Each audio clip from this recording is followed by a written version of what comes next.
Dying in a burning coffin beside the Empire's most notorious villain wasn't the end. It was just the beginning.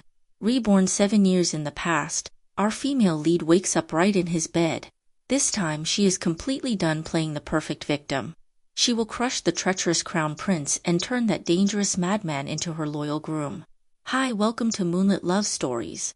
Now let's dive right into the story. In the previous life, Julian Qin drew his last breath on the very night I was forced into a marriage meant to drive away his illness. While he lived, I despised him.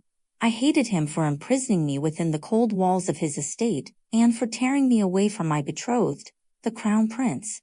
I hated him even more for framing my family and orchestrating our ruin. But I was blind. As it turned out, he was the one who traded everything to save my life and promised me a lifetime of protection. He was the one who endured systemic humiliation and stained his own hands just to keep my kin safe. And yet he died alone. The road to the underworld is a freezing one, so I lit a fire for him. As the flames roared and surged around us, I climbed into his casket and lay down beside him. "Julian," I whispered, my voice steady despite the heat. "Tonight is our wedding night. This coffin may be small, but it is enough for us to share a pillow forever." I felt the smoke fill my lungs as I closed my eyes. When I opened them again, the world was bright. I had been reborn, waking up 7 years in the past.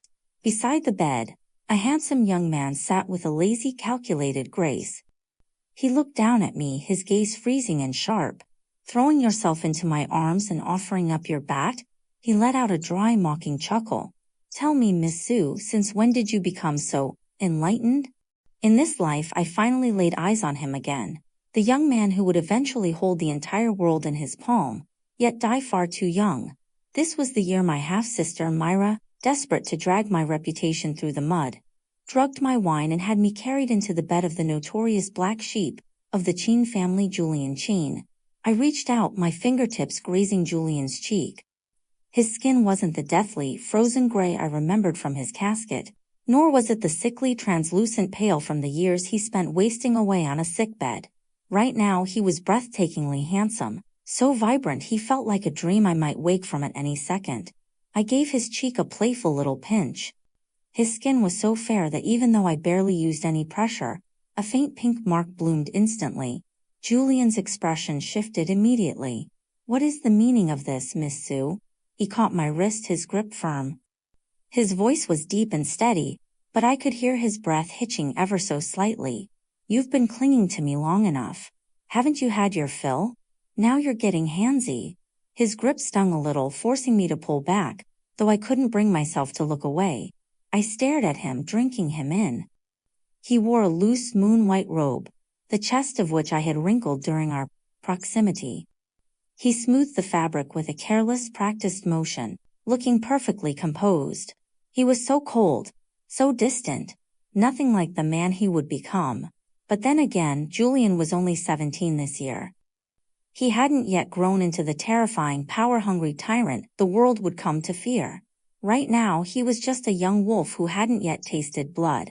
A slow smile curved my lips as I admired this villain in his youth. I decided to tease him. "My dear Mr. Qin, I've already offered myself up to your bed. Do you really think I'm afraid of getting a little handsy?" For a rare moment, Julian froze. A flicker of genuine shock crossed his eyes. He clearly couldn't believe that I, the supposedly prim, proper and perfect daughter of the Grand Preceptor, could utter such scandalous words. But why wouldn't I? The girl the world saw was just a mask I wore. In this new life I had the upper hand, and I knew I wasn't the only one playing a part. Take him for instance. Julian acted like a man of strict virtue, as cold and unreachable as the moon. But I knew the truth. He was simply fighting a war to suppress his own rebellious nature. In my previous life, it took him only 3 years to claw his way to the top using the most ruthless methods imaginable. Having grown up being looked down upon, he had developed a volatile, obsessive, and utterly defiant streak. He loathed the very rules and etiquette he now pretended to follow. I had been his prisoner for over a year in that dark mansion, and every time he looked at me, his eyes were manic and hungry. He looked at me like a predator that could never be satisfied, always ready to tear me apart and consume me whole. That was the real Julian. And this version sitting before me? Just like my title of the most talented lady in the capital. His stoicism was nothing but an act. We locked eyes for a long moment. He was dark and brooding. I was smiling like a summer breeze. I had him right where I wanted him. Eventually, he was the one to look away. "Miss Sue," he said, his voice dropping to a cool whisper, "you've walked right into someone's trap. If you don't leave now, it'll be too late." I let my smile fade slightly as I glanced around. I remembered this filthy setup all too well. It was the work of my innocent little sister Myra, who had spent a decade playing the victim while sharpening her claws. This year I had just come of age. My parents were healthy and my family was at its peak. As the eldest daughter of a high-ranking official, I had been groomed for perfection: poetry, painting, music, even archery. I was the gold standard of nobility. Even the emperor had hinted at betrothing me to the crown prince. All that was missing was the official decree. In my last life I suppressed every natural instinct I had, molding myself into the perfect future crown princess. But my sweet sister had ambitions that reached for the sky. She wanted the prince. She wanted my life. So, Myra used the excuse of celebrating the dowager's birthday to drug me and toss me into Julian's bed. Julian had a bad reputation and a low birth. If we were caught together, my name would be ruined forever. However, Myra underestimated both of us. Julian hated being used more than anything. In my previous life, he didn't touch me. He actually helped me escape. Looking back now, I realize he had been protecting me since the very beginning. Back then I had two choices: escape quietly to protect my family's honor, or stay and turn the tables on Myra. Fearing a scandal, I chose to run. The result? Myra only grew bolder and more vicious. Not this time.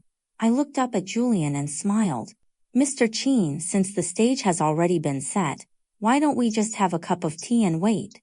Some pests are better off being crushed right where they stand. It's much quieter that way." Julian studied me, his gaze lingering with a mix of suspicion and lazy curiosity.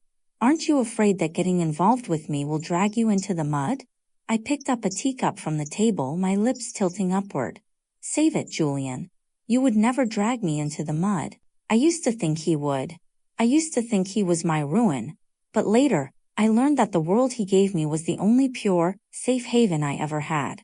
Julian suddenly reached out and stopped me before I could take a sip. "Julian," I asked, confused. "Don't drink that," he said flatly. "Why not?" "The tea is cold." "Oh." I set it down obediently. I have a weak stomach. I've never been able to handle cold food or drinks. After a moment of silence, I snapped my head up to look at him. In my previous life I was out cold from the drugs. Julian had woken me up by splashing a cup of cold tea in my face. Then he had barked at me to get out, his voice full of rage. But in this life, the tea was still in the cup. He hadn't splashed me. He hadn't yelled. He hadn't even tried to kick me out. So, how did I wake up? I shifted my weight slightly, and that's when I felt it. A sharp, familiar ache at my waist. When Julian became the great villain in my past life, he was like a starving wolf. I had been too blind to see his worth back then, hating him and fighting him at every turn. Because he wouldn't force me. He would resort to pinning me down, nipping at me, and squeezing my waist while begging me to have a little mercy on him. I knew that specific ache all too well. Wait, don't tell me. Did he pinch me awake? Suspicion clouded my mind. I decided to test the waters. "Julian, you pinched me so hard. It hurts." If this were the Julian from my past life, his eyes would have immediately turned red, his voice softening as he coaxed me. But right now, the dark gloom in his eyes didn't dissipate in the slightest. Instead, he let out a low, breathless chuckle. "While Mia was dead to the world in a drunken slumber, you were crying and laughing like you were possessed by a nightmare. The moment I got close, you grabbed onto me and refused to let go. I tried to pull away, but you only hugged me tighter, crying and saying." He paused for a fraction of a second. My heart gave a little jolt. "What did I say?" I asked, my voice barely a whisper.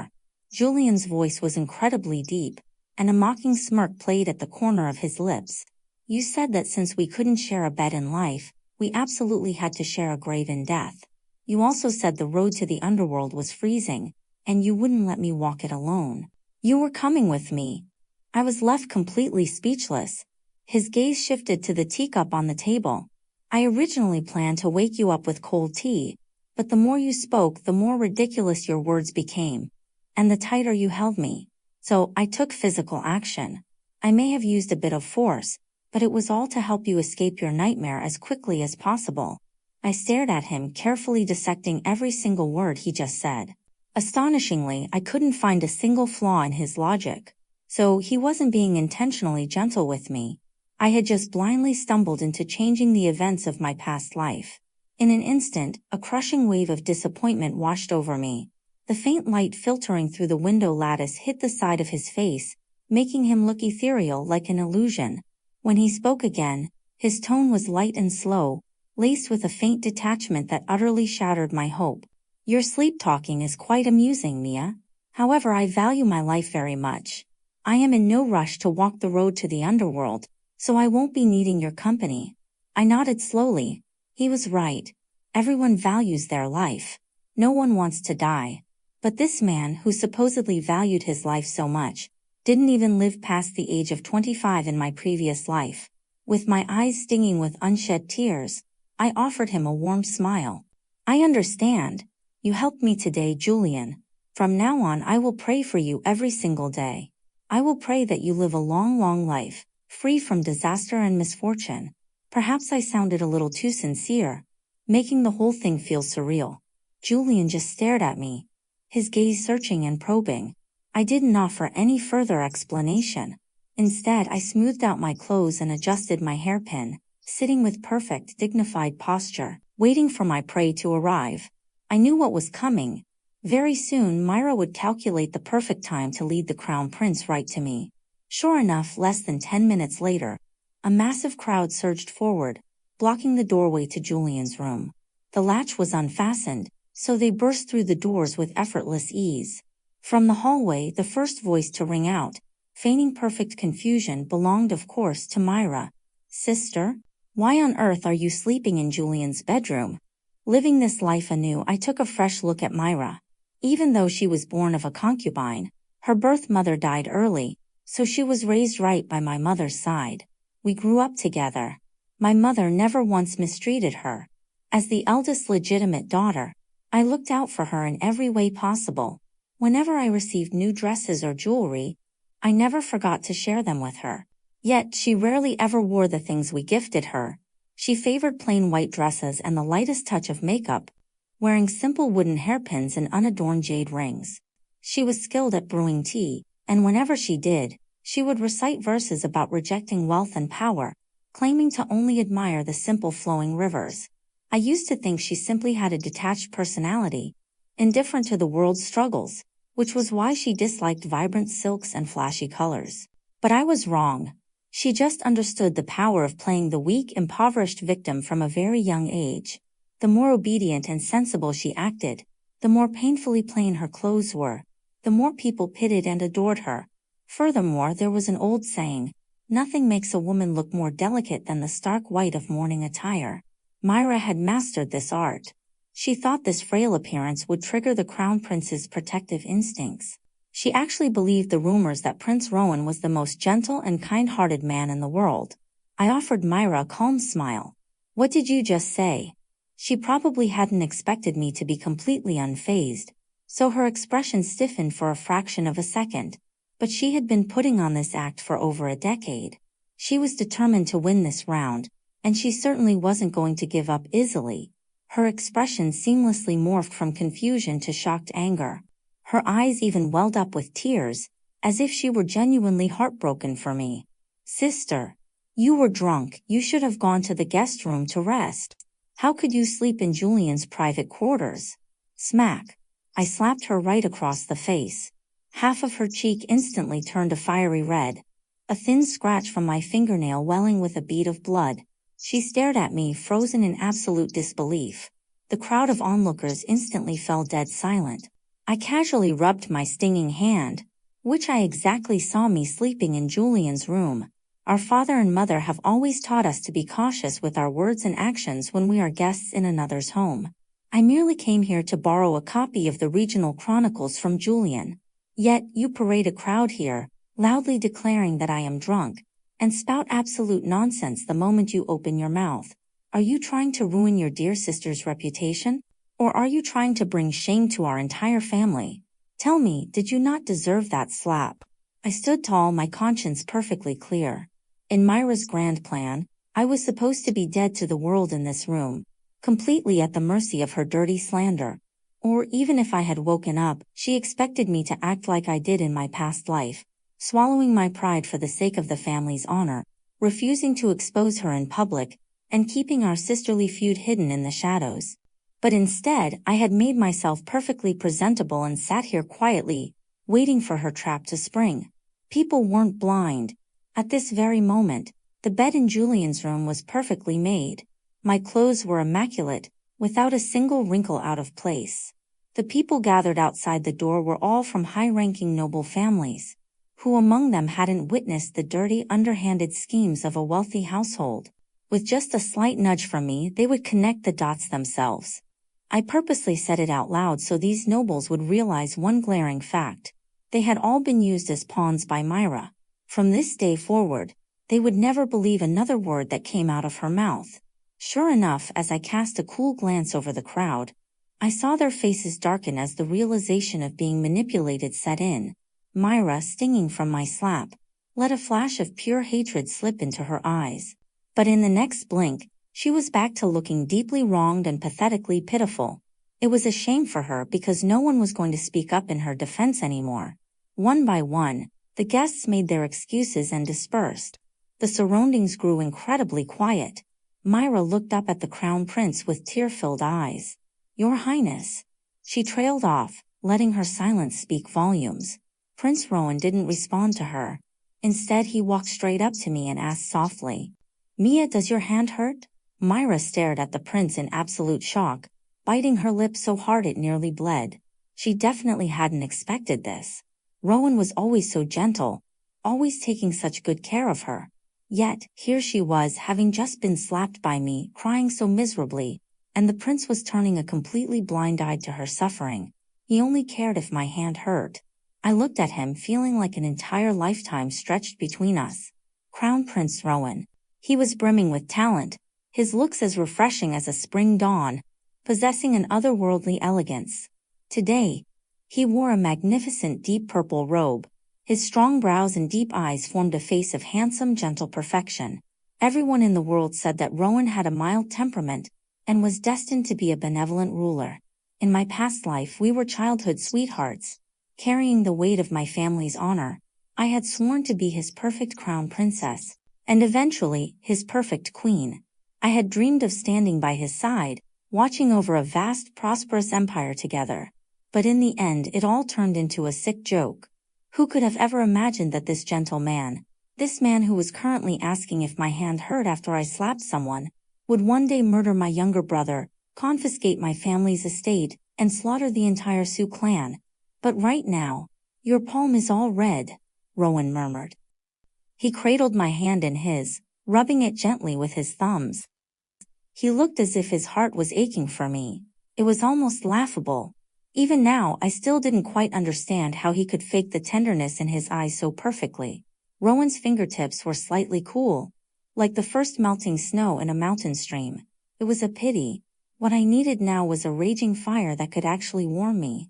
I didn't rush to pull my hand back. Instead, I raised my eyes, my gaze shifting subconsciously toward Julian. I wanted to know. Would he care? Throughout it all, Julian sat there quietly, not uttering a single word. Yet, I could easily tell that his gaze had grown significantly darker than before. There was a faint, obsessive coldness seeping into his eyes. Julian was, without a doubt, displeased. I was just debating whether I should go over and bid him farewell when another familiar figure, one I hadn't seen in a lifetime, appeared at the courtyard entrance. "Sister, are you all right? Why is it that the moment I step into the Qin estate, I hear a bunch of filthy gossip? Did someone bully you?" It was my younger brother, Asher. My Asher, who was still alive. As he spoke, he shot a highly suspicious glare at Myra. He had obviously heard about the earlier commotion. Myra bit her lip. She was a little afraid of Asher, so she cast a helpless, pleading look toward Prince Rowan. Seeing this, Asher let out a cold laugh. Myra, why are you looking at His Highness? You set up our dear sister. Do you really think Prince Rowan is going to help you? He has always put my sister first. Don't you know that? Myra tried to defend herself, her voice trembling. I didn't mean to. Huh. Whether you schemed against her or not, you know the truth perfectly well in your own heart. After scolding Myra, Asher turned back to Rowan and flashed a bright, sunny smile. Prince Rowan, you're the one who protects my sister the most. Am I right? Rowan's lips curved upward into a perfect smile. Yes, Asher is absolutely right. Hearing this, Asher's smile grew even wider, and he tipped his chin at me as if showing off. He was dressed in robes as red as a blazing fire, his hair ribbon fluttering in the autumn wind. He stood there free-spirited and unbridled, radiating the pure, unfiltered energy of youth. Looking at my brother so full of vibrant life, a heavy lump formed in my throat. I swallowed hard before speaking. Asher, we will talk about the rest when we get home. Asher always listened to me. Since I had spoken, he hugged his sword to his chest and nodded obediently. Okay, sister. How much longer do you need? Mother sent me to pick you up. Rowan, keeping up his act just like in the past, called out to me in his gentle voice. Mia, it has been an eventful day, and you must be exhausted. I will have someone escort you both back to your estate. I looked at Rowan's face, a mask of perfect tenderness. Yet all I could remember was how, in my past life, he sent my brother to the southern wilds to gather evidence against a rival duke. He deliberately orchestrated a trap, leaving my brother entirely alone to be devoured by the venomous snakes and insects of the south. I truly wanted to ask him, at this very moment, when he so affectionately called my brother by his name, was there even a shred of genuine emotion in his heart? In my previous life, Rowan used Asher's bloody sacrifice to tear open the curtain on the rival duke's treasonous collusion with the Southern Kingdom. Naturally, Rowan won, clutching the ironclad evidence that Asher had traded his life for. Rowan stood in the grand throne room, feigning extreme grief and furious outrage as he pointed his sword at his enemy. He fooled the entire world and he fooled me.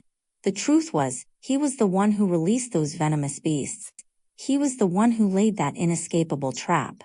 From the very beginning, he had planned to use Asher's life as a stepping stone for his own ambitions.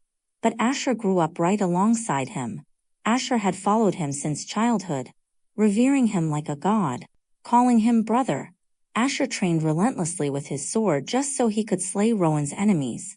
Asher studied literature and politics from a young age, just so he could help Rowan govern the empire. That was Asher, loyally devoted, completely willing to place his own life and death in Rowan's hands. How could he use such despicable methods to throw Asher's life away like garbage? The day the news of Asher's death arrived, I still didn't know the truth. I cried and begged Rowan, pleading with him to bring Asher's body back home, begging him not to let my brother be buried all alone in the desolate south. Back then, Rowan had acted exactly like this. He had called out to me in that gentle voice and said, Mia, you are exhausted. Let me escort you home first. I couldn't understand why Rowan refused to retrieve Asher's remains. In the end, it was Julian who found me. I've located where your brother is buried, he had said. Take me there, I replied. At that time, Julian and I were hardly acquainted. I didn't understand why he was helping me, but I wasn't going to let any opportunity slip by. So I climbed onto Julian's horse. We rode through the night, finally arriving at the unmarked, desolate grave. I hired people to exhume the body and perform an autopsy. Only then did I understand exactly why Rowan refused to bring Asher's body back to the capital. The corpse hid the evidence of his murder. Asher was a highly skilled martial artist. Ordinary venomous creatures of the south couldn't possibly have killed him. The true cause of his death was a dose of soul-snaring incense. It was a specialized poison Rowan used strictly to control his elite death squads. And he had actually used it on my brother. However, for some laughable, hypocritical reason, Rowan couldn't bring himself to destroy the evidence. As ruthless as he was, having already ordered the kill, he supposedly couldn't bear to burn Asher's body to ashes. Because of that fatal flaw, I was eventually able to uncover the whole bloody truth. Thankfully, having been reborn into this life, there was still time. Asher was still alive. Afraid that I was being wronged, he had come to take me home. Rowan's position as crown prince was not yet entirely secure. In order to win over my family's power, he still had to continue playing the part of the gentle, benevolent savior of the world. Mia, the hypocritical god, called out to me again. He reached out and took my hand. I frowned. It was my own carelessness. I had gotten so lost in my thoughts that I actually spaced out right in front of Rowan. Right. Let's go. I withdrew my hand and replied with a faint, detached voice. At least for now, it wasn't the right time to tear off this crown prince's mask. Rowan's palm was left empty. He looked at me in a daze, his gaze terribly lonely. I turned my eyes away, pretending I couldn't see his wounded expression. However, just as I turned to leave, a soft, breathless chuckle drifted from the room behind me. It was laced with a distinct hint of mockery. "Miss Sue, aren't you coming to get the regional chronicles?" It was Julian. He had been silent for so long, long enough to almost be forgotten by everyone, and now he had finally spoken. I paused and looked back. Through the ancient window lattice, thin rays of light spilled into the room. Beneath the window, Julian was resting his chin on his hand, watching me. His skin was pale, as luminous and cold as the winter moon. He raised a brow slightly. His gaze felt like it had hooks in it, and his beauty was so sharp it bordered on the supernatural. "The regional chronicles is up in the inner loft. It's quite cramped and outsiders aren't allowed. I'm afraid Miss Sue will have to come up with me personally." Regional chronicles, my foot. Heaven knew, earth knew, he knew, and I knew. That was nothing but a blatant lie I spun in front of the crowd to wash away Myra's dirty slander. But him? He clearly wanted to keep me here a little longer. Yet he refused to just say it. To stop me from leaving with the crown prince. He actually used my own lie as an excuse. Fine. Was I supposed to be afraid of him? I knew exactly what was hidden in Julian's locked loft. Wasn't it just a room plastered with obsessive portraits of me? That little wolf cub. That sick madman. He had acted so cold and detached earlier, barely passing for a decent human being, and now he just couldn't hold it in anymore. I followed Julian into the inner room. He led the way and I walked behind. The wooden stairs leading up to the loft were narrow and steep. I had been drugged by Myra earlier. Though I looked perfectly fine on the outside, my legs were actually incredibly weak. After taking only a few steps up, I nearly missed my footing. Honestly, even if I slipped, tumbled down and broke my neck, there was nothing to fear. After all, right before I died in my past life, I had fallen asleep holding Julian in a roaring sea of flames. What was a little staircase compared to that? But as I looked at the tall, slender silhouette of the young man in front of me, I suddenly felt that he was still too far away. I wanted to hold him. I wanted to be closer to him. So, I let out a sharp gasp. Upon reaching the very last step, I deliberately missed my footing and cried out in feigned alarm. Just as I expected, Julian spun around with lightning speed, catching my wrist just in time. Riding the momentum, I plunged right into his embrace, wrapping my arms tight around his waist. I could hear the rapid, heavy thumping of his heart, tucked away where he couldn't see. The corners of my lips curled into a victorious smirk. Julian's body stiffened visibly, but very quickly he saw right through my clumsy acting. A low, sickly chuckle slipped past his thin lips. "Mia, holding me this tightly. Don't you find me dirty?" Those words sounded incredibly familiar. He had asked me that once before. In my previous life after Asher died, Julian had sought me out, offering to take me to my brother's desolate grave. My riding skills were terrible, so I had to share a horse with him. Traveling through the night, the autumn wind was biting. I was shivering violently from the cold, so Julian took off his cloak and threw it over me. Mindful of the strict boundaries between men and women, I stubbornly refused to wear it. His tone had turned mocking then. "Does Mia find me dirty?" That night, under the moonlight, he was clearly smiling, but his eyes were filled with a cold, gloomy darkness. Julian was an illegitimate son, born to a lowly prostitute kept outside the main household.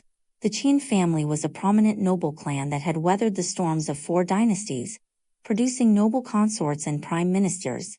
But Julian's birth mother was the top courtesan of a brothel, and she died without ever being allowed to step foot through the Qin family's doors. Many of the capital's noble families cursed him behind his back, calling him dirty blood, saying he had tainted the Qin family's prestigious name. Because of this, even though Julian had been officially recognized and brought back to the estate, he never once received his father's love. His courtyard was remote and desolate. His doors could be kicked open by anyone. No one took Julian seriously. He quietly fed on his hatred in the dark, eventually growing into a twisted, obsessive madman. In my past life, after he said those words, I didn't dare act prudish anymore.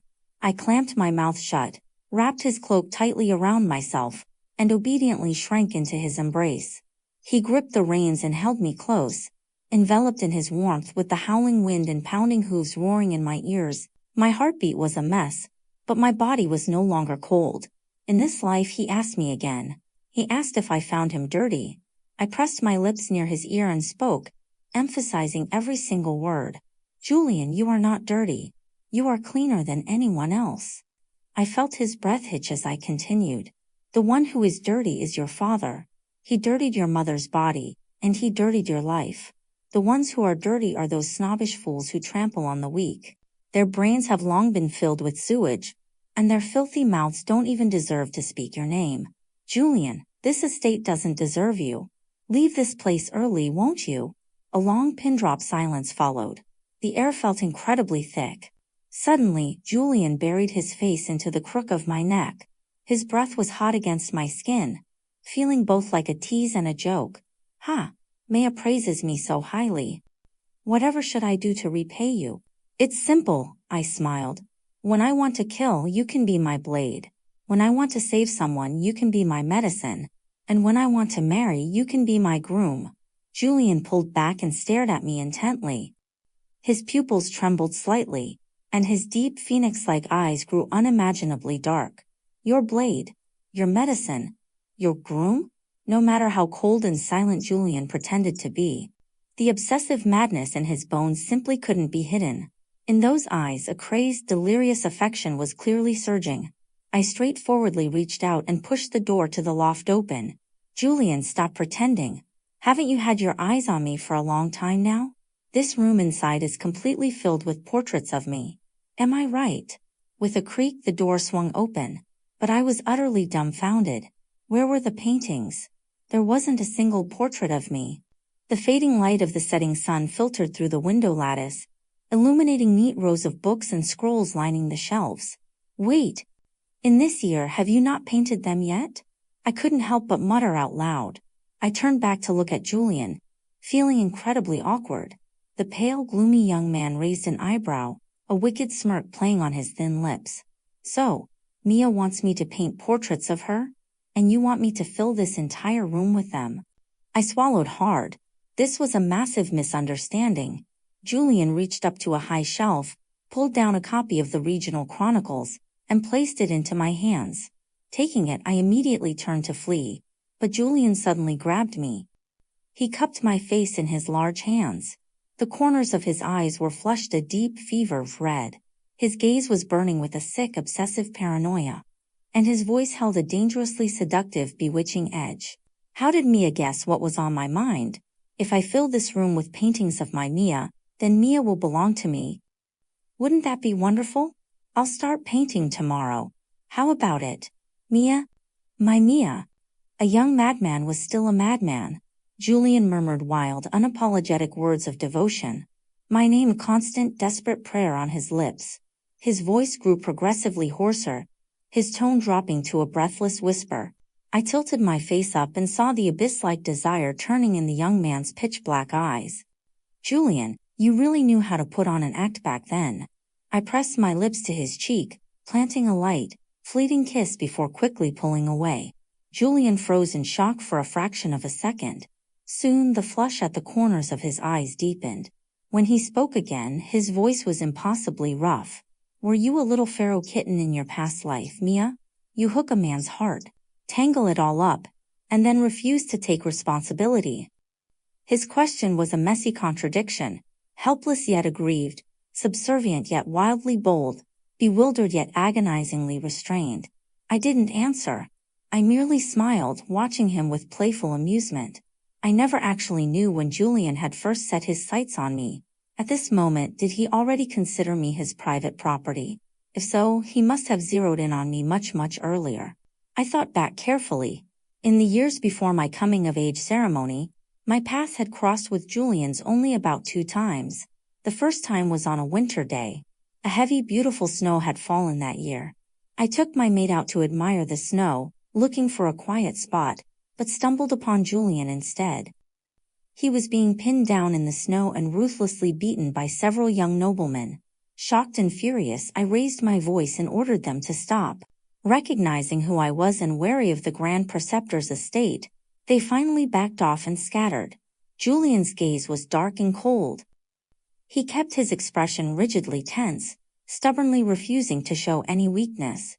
It wasn't until those bullies were far away that his facade finally broke, and he coughed up mouthfuls of blood. The crimson red stood out starkly against the pure white snow, a shocking sight. I instinctively reached out to support him, pulling out my handkerchief for him to use, and instructed my maid Spring to go find help. But Julian only stumbled for a second before forcing himself to stand upright in the freezing wind. "There is no need," he rasped. He looked down at the silk handkerchief in my hand, now stained with his blood. A cold, self-deprecating smirk slipped past his thin lips. "Miss Sue should stay away from people like me, lest you dirty yourself." He turned and walked away the moment the words left his mouth, his tall, thin back blending into the snowy landscape. That was the first time his image truly burned itself into my memory. Stubborn, gloomy, ruthless, lonely, like a beast lying in wait. I had grown up alongside many young lords and ladies of noble houses. In our circles, relationships were built on mutual benefit.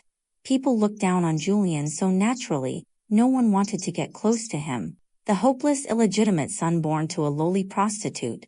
I, on the other hand, had a plethora of titles. The legitimate eldest daughter of the Grand Preceptor, the most talented lady in the capital, the future crown princess. Therefore, I was always the moon surrounded by stars. And Julian was always the one left freezing in the dark. There were only so many noble families in the capital. With grand banquets held year after year, our paths were bound to cross. After that incident, I saw Julian from afar a few more times.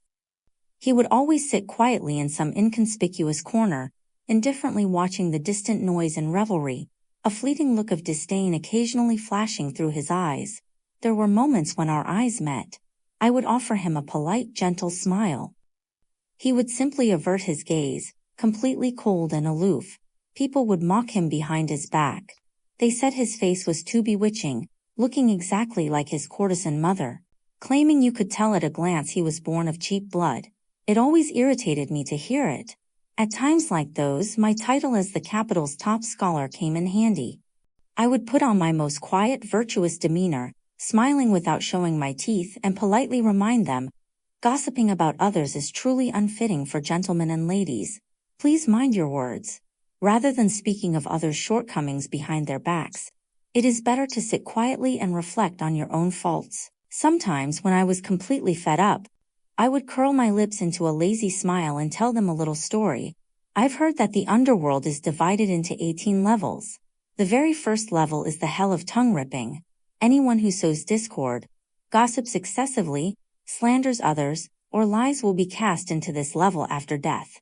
The demons will pry open the sinner's mouth, clamp their tongue with heavy iron tongs, and rip it out alive. But they don't yank it out all at once. Oh no, they stretch it, pulling it out slowly, inch by excruciating inch. After finishing my gruesome little tale, I wouldn't bat an eye. I would feign perfect calm, lazily fanning myself and sipping my tea. Heaven knew how much I despised their endless squawking. Heaven knew how exhausting it was to play the gentle, perfect lady every single day. Heaven knew I was so annoyed I wanted to rip their tongues out myself. This tactic was always far more effective than my gentle, polite reminders. Whenever I told that story, my surroundings would instantly plunge into a dead silence, so quiet you could hear a pin drop. However, even the most effective methods occasionally encounter unexpected hiccups.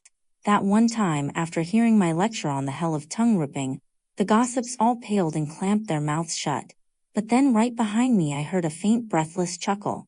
I carefully turned my head, And to my absolute shock I saw Julian.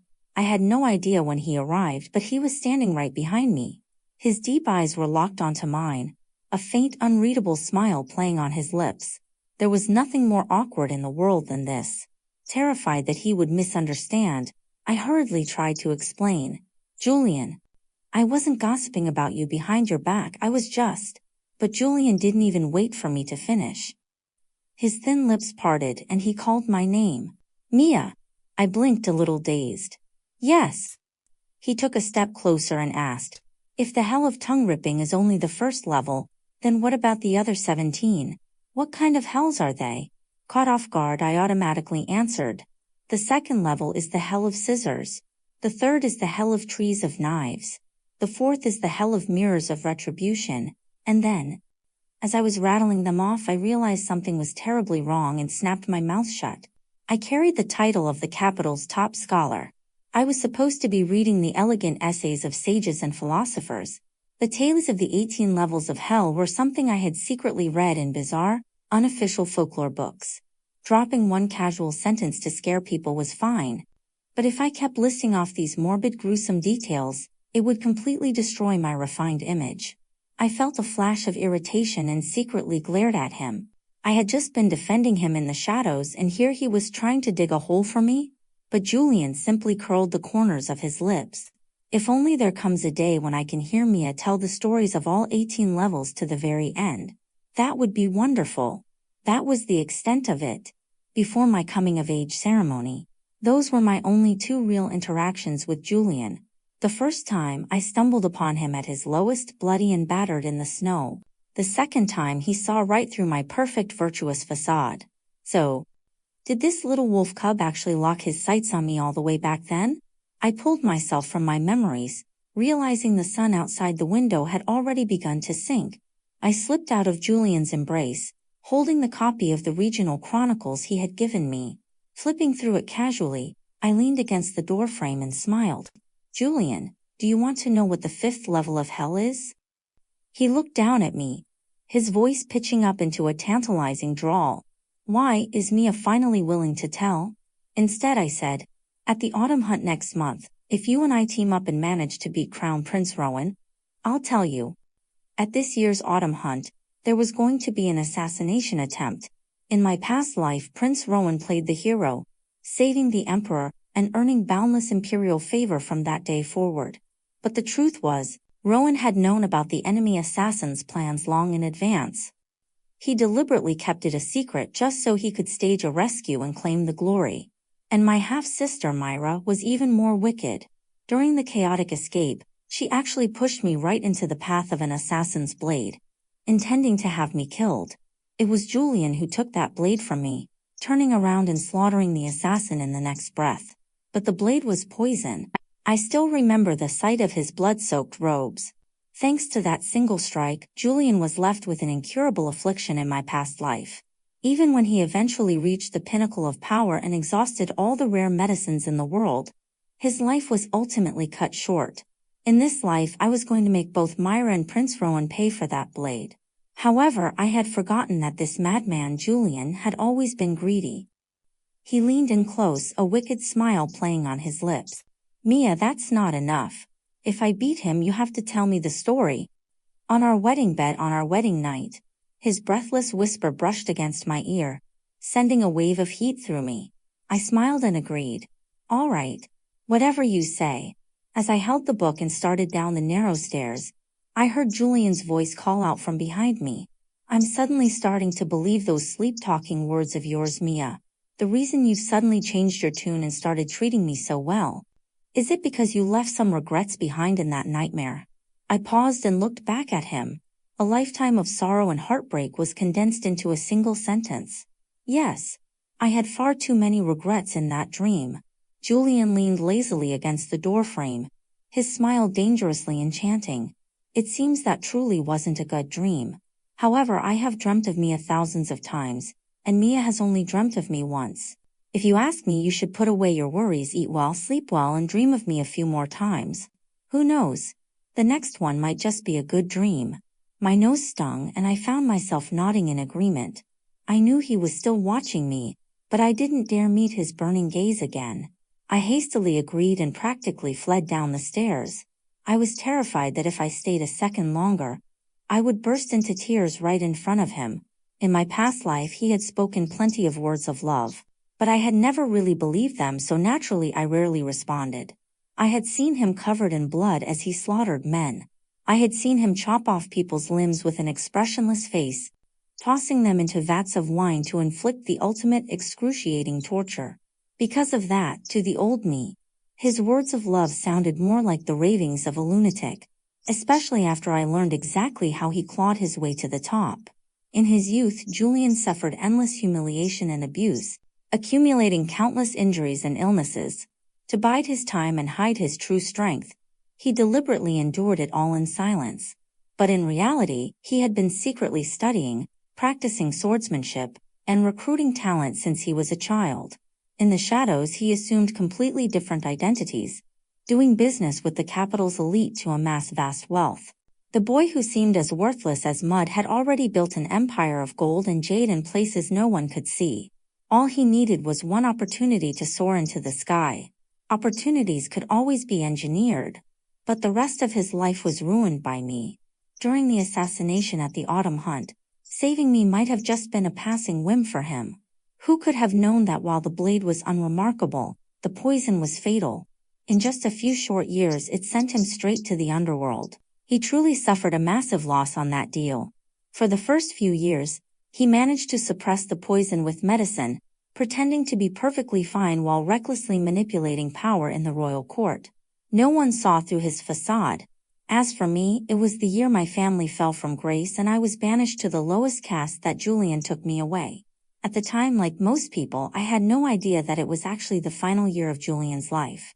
He locked me in a deep, secluded courtyard. It was only when I heard his uncontrollable coughing fits from his room, smelled the permanent stench of medicine lingering in his courtyard, and saw the blood-stained clothes he hadn't had time to change, that I finally discovered his secret. He had no intention of hiding it from me either. He even learned to use his illness to extort affection. I'm dying, and Mia still refuses to say a few nice words to coax me? So heartless. Do you really love the crown prince that much? He's no saint. I've heard that taking a bride to ward off bad luck can extend a man's life. How about Mia tries being my lucky bride? If you won't agree, fine. But stop glaring at me like you want to stab me. Is my estate going to eat you alive? Are you really in such a rush to leave? Can't you just wait until I'm dead, and then I'll let you go? The truth was, the crown prince and I were childhood friends at best. It was never love. Furthermore, from the moment I found out he was the one who murdered my brother, all I had left for him was pure hatred. Yet Julian, having nothing better to do, would constantly make sour remarks about the prince, observing my reactions all the while. I didn't believe Julian truly loved me. I assumed he was just bitter that his years of careful scheming were entirely destroyed the moment he chose to save me. That was why he locked me up, forcing me to stay by his side and serve him, simply to satisfy his twisted, obsessive selfishness. What left me the most speechless, however, was his insistence on teaching me martial arts. I was raised in the inner chambers. Before my family's downfall, I hadn't lifted a single heavy object in my life, yet he insisted on teaching me how to use a sword. The sword was impossibly heavy. After holding it for a few moments, my arm would ache, and I would throw it on the ground in a fit of pique, refusing to practice. Julian, in a rare display of temper, darkened his expression.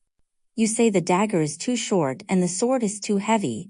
You say you can't throw hidden weapons accurately, and drawing a bow makes your arms sore. Mia's hands are truly precious. Tell me, exactly what are you willing to learn? I shot back. Why do I need to learn any of that? So I can murder people at the drop of a hat, just like you. He laughed. He was probably laughing out of pure anger, because after 2 short chuckles, his face suddenly went dead pale. He frowned, coughed violently, and actually threw up a mouthful of blood. I thought he would finally give up. But after catching his breath, he calmly wiped the blood from his lips and told me to continue, threatening me with a smile. If Mia still can't master the flying leaf technique today, then you can serve me in the bath tonight. How does that sound? In my heart, I cursed him for being a madman, but his threats always worked like magic. To avoid having to bathe him, dress him, and share his bed, I ended up learning quite a lot. But as time passed, I watched helplessly as Julian went from a breathtaking, peerless nobleman to a dying, trapped beast. His hands grew weaker and weaker. He could no longer hold a sword steady, nor could he draw a bow. Finally, it was my turn to lock him. You've committed all sorts of evil. Even if you hold the highest power, what joy is there in living like this? When you die, no one in the world will cry for you. They will only cheer. Julian stared at me and asked, "You wouldn't cry either?" Without a second thought, I replied, "No." He looked dazed for a moment before letting out a slow, self-deprecating scoff. "Yes, then living truly has no joy." Pressed on, "Then why are you still alive? Why don't you just stop taking your medicine and die a clean death?" He didn't get angry, even though I was cursing him to die. Instead, his gloomy face filled with utter helplessness. "You heartless little feral kitten. If I die, who will protect you? I've been teaching you for so long, and yet you still refuse to even kill a chicken.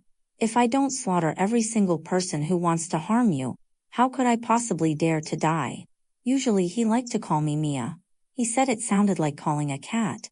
So whenever he was slightly displeased, he would call me his little feral kitten.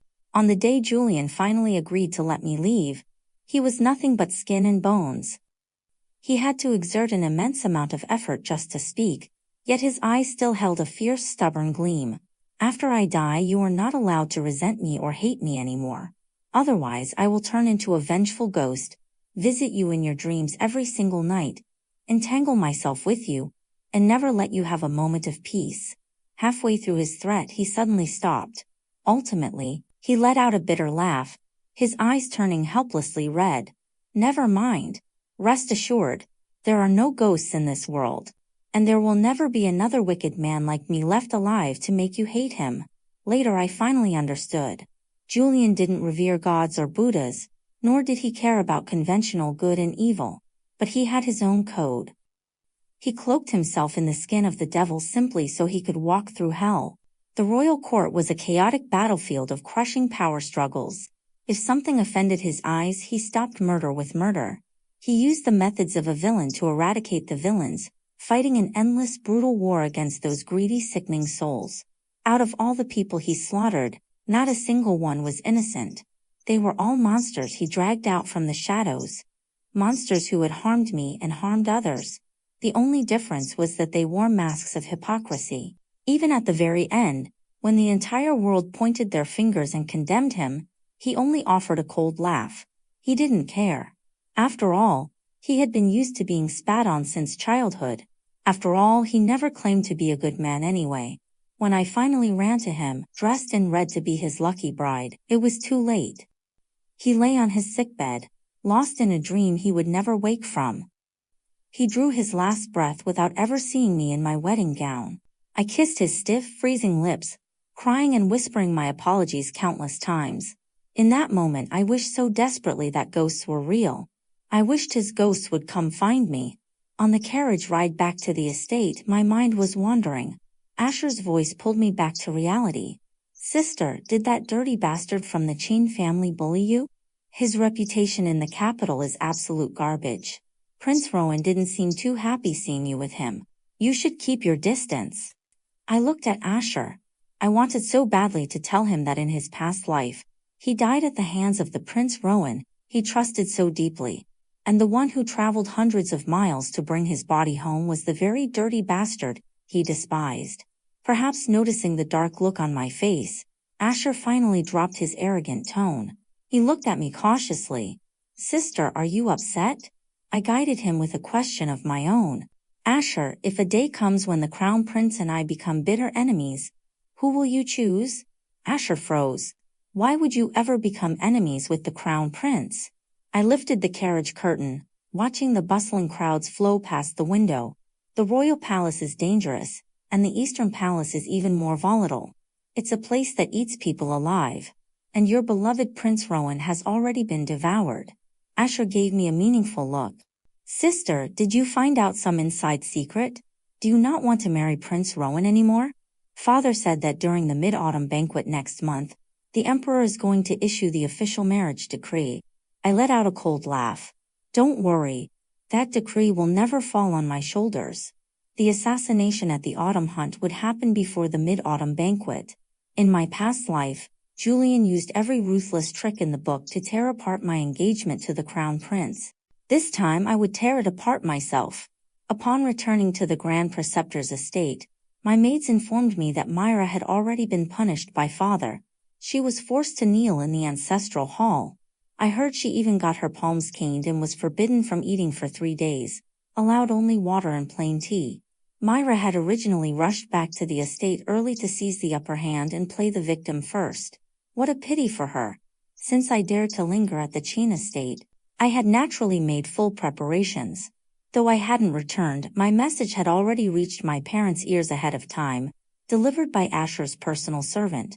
I even had the servant mimic the exact excuses and slander Myra would use to defend herself. I knew Myra's tricks far too well. So when she returned home and threw her little tantrum, crying and acting weak to defend herself, father didn't just refuse to forgive her. He punished her even more severely. When my mother heard that Myra had drugged me, she was terrified for my health. She personally watched me finish every last drop of my tonic. Then she sent all the maids away. Only when the room was completely empty did she pull me into a tight embrace, her eyes red as she cursed with a heartbroken voice. I treated that girl with nothing but genuine sincerity. And to think I raised a backstabbing wolf. What kind of reputation does that Qin boy have? How dared she drug you and shove you into his bed? What if he had? Mother grew more agitated the more she spoke, terrified that her next sentence would be a curse aimed at Julian. I hurriedly soothed her and cut her off, speaking a few good words about how Julian had actually helped me. Yet, after listening to me, my mother's focus landed elsewhere. That Julian is certainly strange. Doesn't everyone say he's a debauched bastard? Why on earth would he help you? I smiled softly. That just goes to show rumors are false, but seeing is believing. However, the drug Myra gave me wasn't immediately overwhelming, but its after-effects were potent. In my past life, Julian had taught me a method to suppress violent drugs in the body, but my skills were unrefined. Though I was fine that first day, starting from the next morning, I was hit with wave after wave of severe fever. In my delirious haze, I couldn't tell if I was awake or asleep, if I was living in my past life or my present. Faintly through the fog, I heard many voices. I felt a doctor taking my pulse. I heard my father's heavy sighs, and my mother's tearful sobbing, and then there was someone sitting by my bed, holding my hand and calling my name with faint tenderness. It was Crown Prince Rowan. He had come to see me. The moment I heard his voice, a flood of memories rushed back. I saw Asher's lifeless body. I saw my mother losing her mind, driven to madness upon hearing the news of Asher's death. I saw my elderly father kneeling before Rowan, begging for mercy, pleading pathetically for him to at least spare my mother's life and mine. In my previous life, Rowan used my family's power and influence to eliminate most of his rivals. But in the end, he decided our Sioux family had grown too powerful and posed a threat to his throne. When the emperor fell gravely ill, Rowan seized absolute power under the guise of acting regent. By that time, Julian had already become the youngest prime minister in the history of the Zhong kingdom. However, he missed court sessions constantly, appearing incredibly lazy. Many people cursed him for defying the crown prince and disrespecting imperial authority. To be fair, they weren't entirely wrong. He truly did despise the crown prince, but that wasn't the reason he skipped court. The truth was he was dying. The poison in his blood flared up with increasing frequency, forcing him to lock down his estate just to recover. As the crown prince's prestige grew, Julian's appearances became fewer and further between. Rowan gradually stopped viewing Julian as a threat. So the very first thing Rowan did after taking over as regent was to uproot the Sioux clan entirely. When the birds are gone, the good bough is hidden away. When the cunning hare is dead, the loyal hound is boiled for meat. We had outlived our usefulness. He confiscated my family's estate and banished me to the lowest caste. I found myself standing outside the doors of a brothel, forced by the madam to sing dirty, provocative songs. The filthy men in the brothel all laughed at me. They mocked me for acting so high and mighty in the past, only to be reduced to a cheap plaything today. They laughed, taking bets on how much the most talented lady in the capital's first night would sell for. In the end, it was Julian who finally woke from his coma, heard the news, and rode like the wind to find me. He must have pushed himself too hard, for his lips were deathly pale, and every breath he took carried the faint metallic scent of blood. "I'm late," he whispered, his voice trembling. "Mia." His eyes churned with intense, desperate affection and suppressed, explosive rage. But halfway through his sentence, Julian suddenly stopped himself. When he spoke again, he had slipped right back into his usual persona of the grand, wicked villain, his expression mocking and coldly beautiful. "Mia probably prefers gentle, benevolent men. I certainly don't fit that description. But you should be able to see clearly now, shouldn't you? The Crown Prince is even worse than trash. You might as well just follow me." As he spoke, Julian pulled me fiercely into his embrace, wrapping me in a warm cloak and hiding my face behind a veiled hat. Right then and there, he drew his sword and slaughtered the madam who forced me to sing those songs. Then, he ordered his men to rip out the tongues and gouge out the eyes of every man who had dared to mock me. Blood painted the floor. He was arrogant to the extreme. Yet, the people only dared to curse him behind his back, praying for this wicked official to die a horrible death. Not a single person dared to stop his blade. In the end, he carried me away in broad daylight, completely unbothered by the world. The hazy, chaotic memories faded away. The Crown Prince's voice drifted into my ears once again. "Mia? Mia? Mia, my foot." When Julian called me Mia, the end of his words trailed upward, his breathy tone sounding like a dark, seductive lure. But when the Crown Prince called my name, it only made me nauseous. Pure hatred gave me the strength to force my eyes open. Seeing me wake, the worry on Rowan's face didn't look faked in the slightest. He squeezed my hand a little tighter. "Mia, are you feeling any better?" I forcefully yanked my hand out of his grasp, breaking out in a cold sweat from the exertion. "Your Highness, please keep your distance." I had to bite my tongue to stop myself from screaming at him to get out.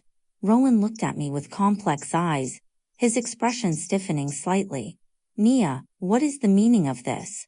Swallowing my disgust, I feigned an apologetic tone. "I have a weak stomach, and I often feel nauseous when I'm sick. It would be terrible if I were to throw up on your Highness." Rowan fell silent for a moment. Then with gentle reproach he said, "What nonsense are you saying, Mia? How could I ever be disgusted by you?" With that, he reached out, looking as if his heart was breaking, intending to stroke my hair. I turned my head away, silently dodging his touch. "But I am disgusted by you." Rowan's hand stopped awkwardly in midair, his gaze darkening slightly. I swept my eyes around the room and instantly recognized the gifts he had brought. I pointed at them one by one, pretending not to know who they belonged to. "Spring, who lit that agarwood incense? And those pastries? Throw them out immediately." Those were brought by His Highness the Crown Prince," Spring stammered, looking conflicted. I simply forced out a few dry heaves. The mixed scents in this room are truly upsetting my stomach. No matter how skilled Rowan was at playing the gentle prince, he couldn't withstand this barrage of blatant disgust. His face instantly turned sour. He forced a stiff, unnatural smile. "It seems the things I brought are not to me as liking. Then throw them away." But throwing away his things wasn't enough. The thing I found most nauseating was the man himself. So I cast a weak, fluttery glance at Rowan, then immediately clamped a hand over my mouth and gagged for a second time. Rowan was the Crown Prince of the Eastern Palace. When had he ever been treated like this? He couldn't even fake a single crease of a smile anymore. He simply threw down a cold parting sentence. "Since Mia is unwell, I will visit another day." Watching Rowan's retreating back, I let out a long sigh of relief. I ordered all the maids to leave as well and shut the door behind them. Finally, the room was completely quiet. I reached over and touched the unfamiliar jade bracelet that had magically appeared on my wrist. "Come out, Julian. I know you're here." That jade bracelet was incredibly familiar to me. Julian had put it on my wrist in my previous life and forbade me from ever taking it off. It was the only thing his mother had left him, her sole relic. He had once valued it as much as his own life, yet in the end he gave it to me. Only back then I didn't know how to cherish it. I accidentally dropped it, shattering it into pieces. Julian stared blankly at the broken shards for a long time. He bent down and picked them up piece by piece, trying to fit them back together. In the end, his lips pale, he forced a heartbroken smile. Do you really hate the things I give you that much? After I die, does Mia not want to keep even a single thing of mine? It was my fault. I was surrounded by blessings but blind to them, mistaking a priceless pearl for a worthless pebble. And now this bracelet had once again been slipped onto my wrist by him, 7 whole years earlier than in my past life. I knew he was here, hiding somewhere in the dark corners of my room. I could even picture the mocking, disdainful expression in his cold phoenix-like eyes as he watched the little show I just put on. Sure enough, a familiar silhouette emerged from the shadows. A pair of strong arms wrapped around my waist, lifting me straight into the air. Julian stared at me, his phoenix eyes completely undisguised in their possessive desire, gazing at me as if trying to hook my very soul. I sighed helplessly. Julian, put me down. You're being far too bold. This is my private bedchamber. He looked at me like a beast that had been starving for days, yet was still denied its fill. When Mia slept in my bed a few days ago, holding me while crying and laughing, she was much bolder than this. I had absolutely nothing to say to that. He carefully pressed a kiss to my eyes before reluctantly setting me back down on the bed. Then he reached out his fingertips, hooked the jade bracelet on my wrist, and naturally pulled my hand up. With an overly casual tone, he said, "It's been blessed by monks. It specifically cures nausea." He was definitely just making that up because he was terrified I would take the bracelet off, right? And he even managed to take a jab at Crown Prince Rowan in the process. Sure enough, he had been hiding in the dark the entire time.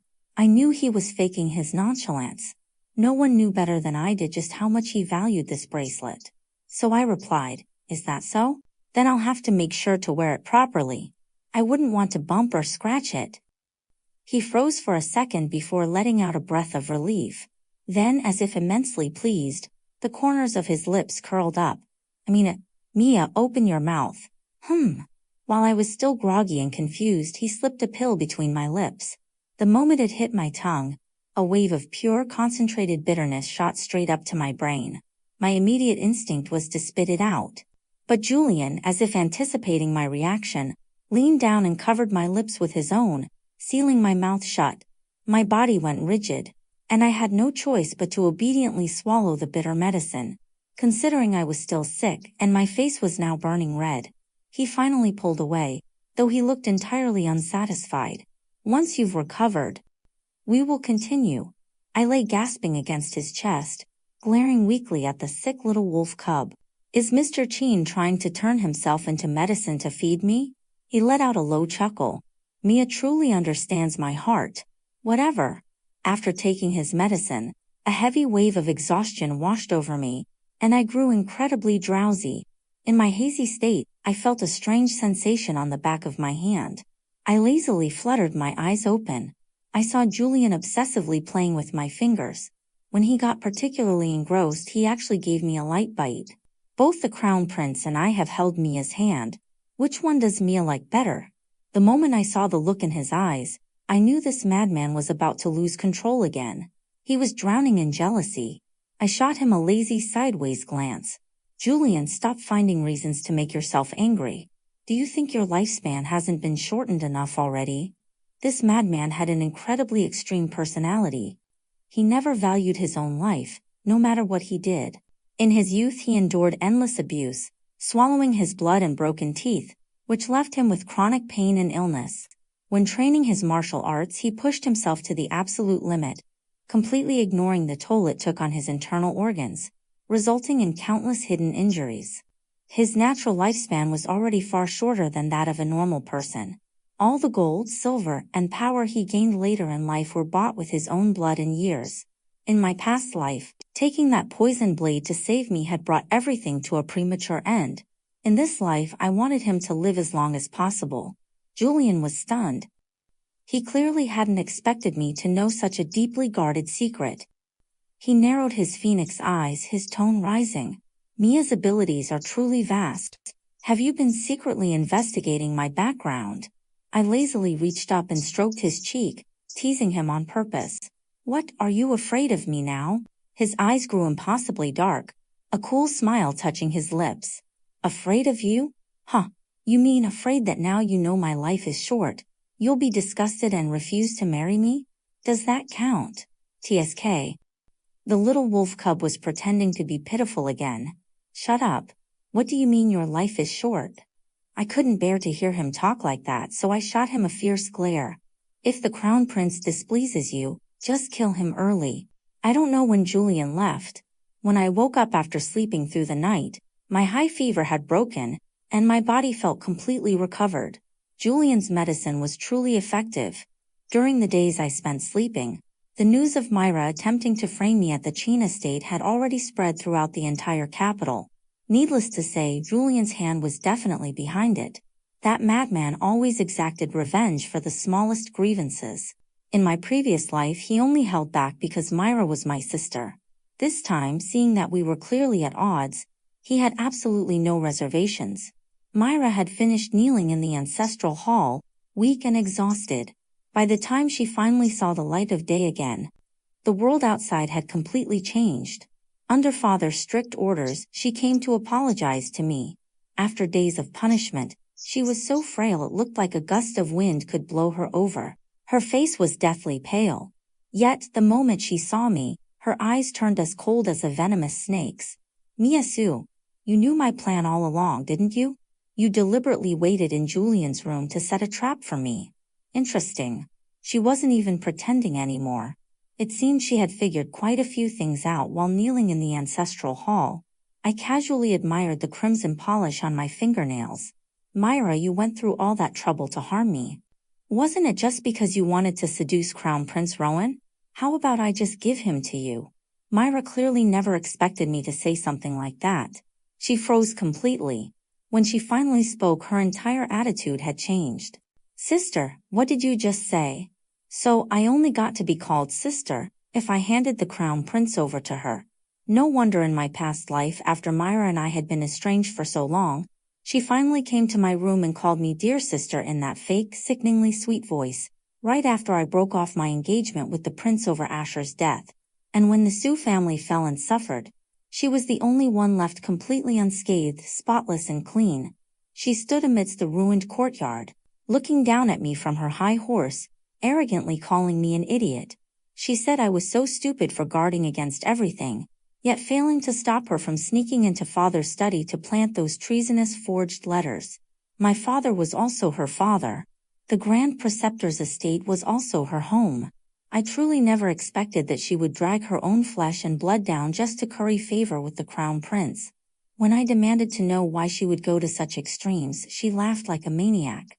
What do you mean to curry favor with the Crown Prince? Huh.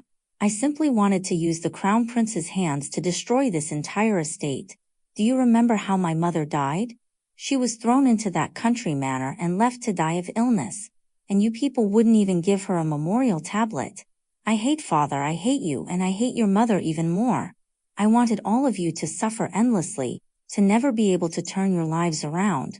Oh, by the way, do you know how your mother went insane? I poisoned her for years. At first I was very careful, only adding a tiny bit at a time. It wasn't until Asher died that I decided it was time to put her out of her misery. It's better that she went mad.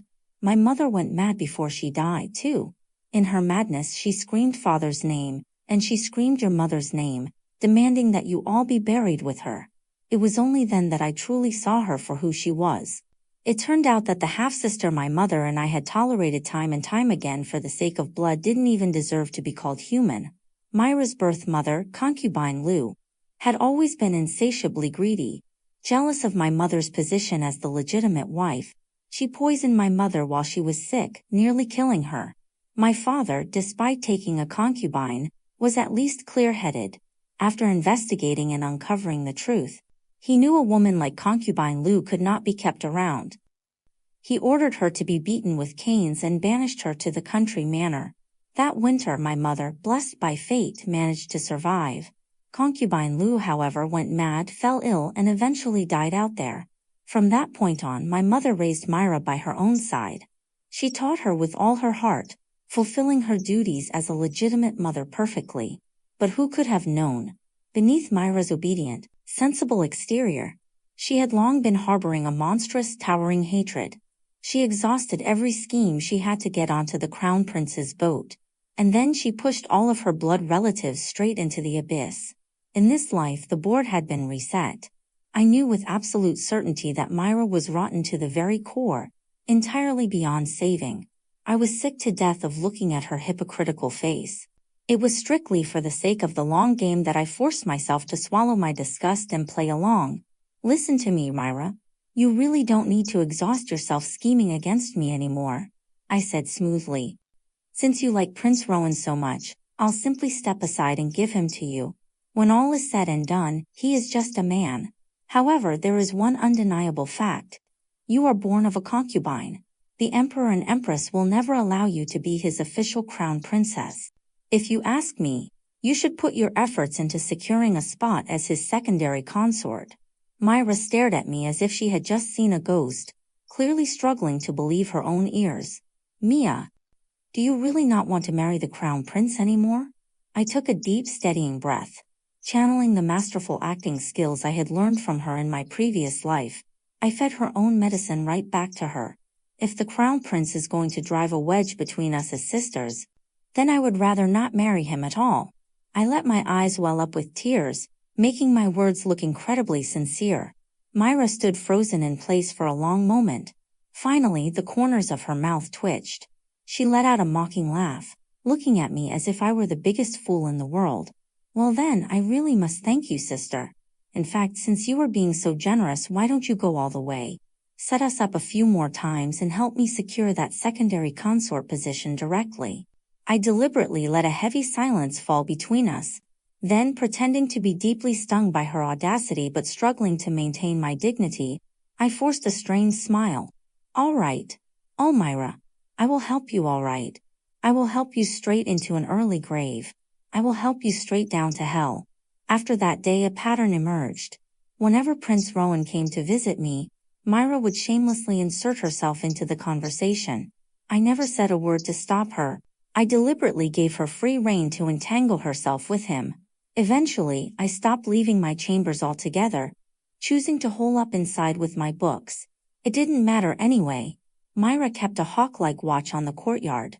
The moment Rowan arrived, she would unleash every seductive trick in her arsenal. My maid Spring, on the other hand, would often stomp her feet in sheer frustration. Miss, you should have seen it. The second miss was practically throwing herself into the crown prince's lap. She would vent. Today, she fed His Highness a pastry, and she actually gave him a piece she had already taken a bite of. The crown prince specifically said he was here to see you. Why does he end up spending all his time with the second miss? I merely smiled. Why? Because Rowan was a greedy hypocrite who wanted to have his cake and eat it too. He wanted both sisters. A few days later, Rowan finally lost his patience and cornered me at my door. Mia, what is going on with you? How much longer are you going to hide from me? His voice was incredibly soft and affectionate, yet laced with a palpable sense of injury. He sounded exactly as if I had committed some unforgivable sin that completely shattered his heart. It was laughable.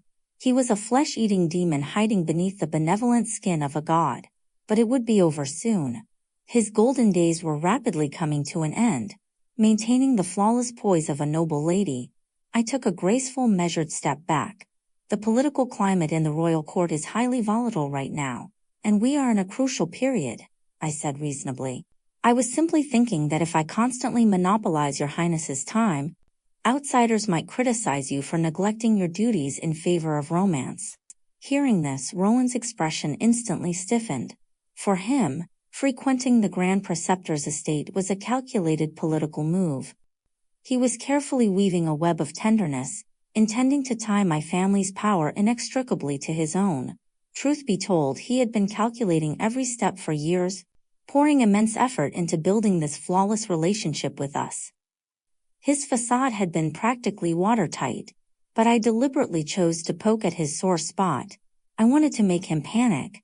I wanted to watch him squirm and admire the look of utter unpreparedness on his face. Sure enough, his composure began to sink piece by piece. Tiny cracks seemed to splinter across his gentle mask as he forced a strained smile. Mia is always so thoughtful. Thank you for considering my position. His tone was heavy with probing suspicion. I merely offered a faint smile and stayed completely silent, leaving him to drive himself crazy guessing my true intentions. Not long after Rowan left, Myra came knocking on my door again. Obviously, she had caught wind that the Crown Prince had sought me out privately, and had rushed over in a fit of insecurity to test the waters. Over the past few days, fueled by my deliberate indulgence, Myra had completely abandoned her sweet disguise. In the past, she was the gentle, obedient, broad-minded little innocent who supposedly cared nothing for gold or jade. Now she was like a completely different person, arrogant and domineering.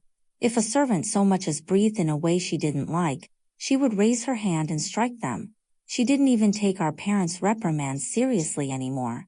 She was already parading around as if she were the undisputed future crown princess. The moment she shoved my door open, I was struck by how incredibly familiar her expression was. It was a face consumed by the ugly fires of jealousy, twisted by an insatiable gaping greed. She looked exactly like her dead mother. It truly must have been agonizing for her to keep that perfect act up for all those years. Mia, I truly have to admire your tactics, she hissed, her voice low and trembling with rolling jealousy. You claim you're handing the crown prince over to me. Yet here you are, luring him right back to your private chambers? Tell me, what exactly did you say to him just now? I didn't even try to put much effort into my acting. Looking at her with sheer amusement, I told her the absolute truth. He came to demand why I've been hiding from him. He said my constant attempts to push him toward you have broken his heart.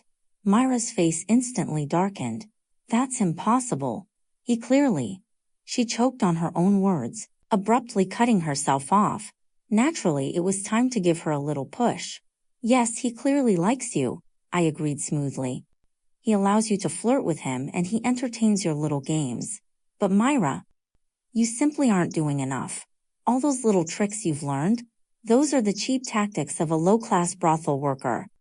Hearing me compare her to a cheap prostitute, her head snapped up.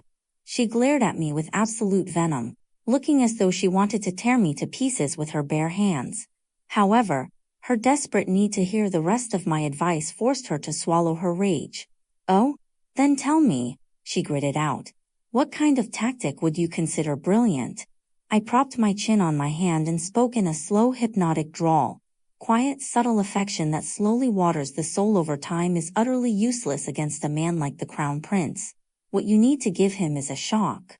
A spectacular, unforgettable display that leaves him entirely stunned. But if you lack the capability to stun him, that's fine too. Just as a man can force a marriage, a woman can force one as well. All you have to do is choose the most public, high-profile occasion possible, and drop an absolute, inescapable responsibility squarely onto his shoulders. Myra sneered. A responsibility? Don't tell me you want me to drug his wine? How is that any different from a cheap prostitute? Do you really think I would fall for such a blatant trap, Mia? He is the Crown Prince. If I tried something so brazen, not only would I fail to get him, but I would be executed for treason. I couldn't hold back a scoff. Have you forgotten that there are other types of responsibilities in this world? Tell me, what is the one kind of debt that a man must repay with his own life and body? Myra's eyes instantly lit up. A look of sudden greedy realization washed over her face as she murmured to herself, a life-saving debt must be repaid with a marriage. I gently watered the seed of toxic ambition I had just planted in her heart. Exactly. He is the Crown Prince. His immense power makes him a massive target. It's practically guaranteed that he will face life-threatening danger at least once or twice a year. When that critical moment arrives, whether or not you have the guts to gamble your life on him, that will be entirely up to you. Myra pondered this for a long moment. When she finally looked up again, she flashed me a smile that looked delicate on the surface but was entirely mocking underneath. My sister truly lives up to her title as the most brilliant lady in the capital. You really are an expert in all sorts of treacherous schemes, aren't you? I didn't feel a shred of anger. Instead, I smiled back at her, because the fact that she said those words meant one absolute truth. The poisonous seed I had planted in her mind was already taking root. The autumn hunt arrived right on schedule. It was a rare occasion for the Empress to accompany the Emperor outside the palace walls. Dressed in crisp riding attire, she joked with the Emperor about bagging extra game today, teasing that she would show him the true skills of a general's daughter. The Emperor, making no effort to hide his absolute doting affection for her, laughed heartily. Indeed, I know well of my Empress's great skills. I shall rely entirely on you for my meals today. Hearing this, the surrounding ministers quickly joined in the laughter, offering their flattery. Only Crown Prince Rowan's smile remained painfully stiff. This was the agonizingly awkward reality he had been trapped in for years. The current Empress was not Rowan's birth mother. She was his stepmother. Rowan was the son of the late Empress. The current Empress, barely in her early 30s and hailing from a powerful military family, had a son of her own, the 12-year-old Prince Jing, who was already renowned for his brilliance and composure. The Emperor and this Empress were deeply, passionately in love. Caught in the middle, Rowan's position as Crown Prince was incredibly precarious.